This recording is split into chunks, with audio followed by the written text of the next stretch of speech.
To help us better understand roots and radicals, let's go back to some basic questions. What is the square root of 4? That's just 2. And if we do that operation in reverse, 2 times 2 gives us 4. Same thing with the square root of 16 being 4 and 4 times 4 being 16. This same pattern applies to irrational numbers as well. If we try to figure out what is the square root of 3, it doesn't come out even. If we did this in a calculator, we would actually get 1.73, and that decimal would continue without repeating, and that is why we call that an irrational number. But the definition of square root, this number times itself gives us 3. So for the question, what is root 3 times root 3? The answer is just 3. If we wanted to figure out the square root of 80, well, that might be challenging, but if we thought about it in our head, what is 8 times 8? That's 64. What is 9 times 9? That's 81. So it's going to be just under 9. If we did that actually in a calculator, it turns out to be 8.944279191. If I flipped that question and said, what is this root 80 times root 80? The answer is still just 80.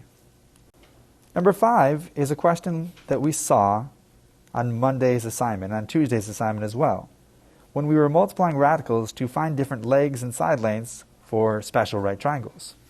It turns out this becomes 2 times 4, because root 4 times root 4 just gives us 4. So the answer to this question is 8. The other thing that we did was we simplified when we were dividing by square roots. So for example, you might have had to complete this operation, 2 divided by the square root of 2. Just how you can't have zeros in the bottom of fractions, having irrational numbers in the bottom of a fraction is not allowed in math. What we do to rationalize the denominator is we multiply by another version of 1. So we pick this value here, because when we multiply straight across, it gets rid of the square root. And on top we have 2 root 2. We can divide out this 2, it just goes away, and we're left with our final answer of the square root of 2. One more new concept is how we can simplify square roots. For example, if we are looking at that square root of 80 like we did before, we said it's almost 9. But if we don't want to write our answer as a decimal, we can look for some perfect square factors that multiply into 80. Perfect square factors are things like 9, 16, 25, 36, 49. It's 3 times 3, 4 times 4, 5 times 5, etc. It turns out 16 is the largest perfect square factor that goes into 80. We could use 4 too, but 16 is bigger. We can split the radical into 2. That's a rule and a property of exponents that applies to radicals as well here. The square root of 16 times the square root of 5 is the same thing as the square root of 80. The reason why we do this is because you can take the square root of 16 and get a whole number.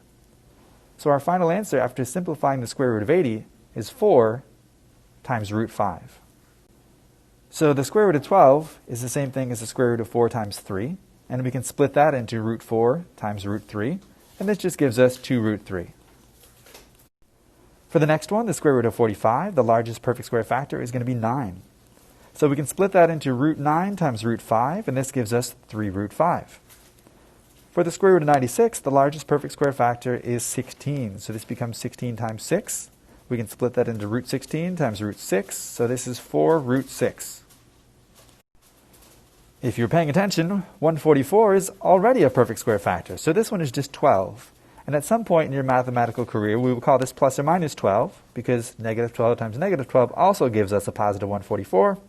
But I think for now we can just say 12, and that's fine. The next one is the square root of 18. We can split that into 9 times 2, so the square root of 9 times the square root of 2, and this gives us 3 root 2. This last one is a little bit more challenging. It turns out that 49 multiplies into 245, and that goes in 5 times. So we can change that into 9 root 49 times root 5, or in other words, 9 times 7 times root 5, and our final answer becomes 63 root 5, because you can just multiply the whole number 9 by whatever you get when you simplify the square root of 49.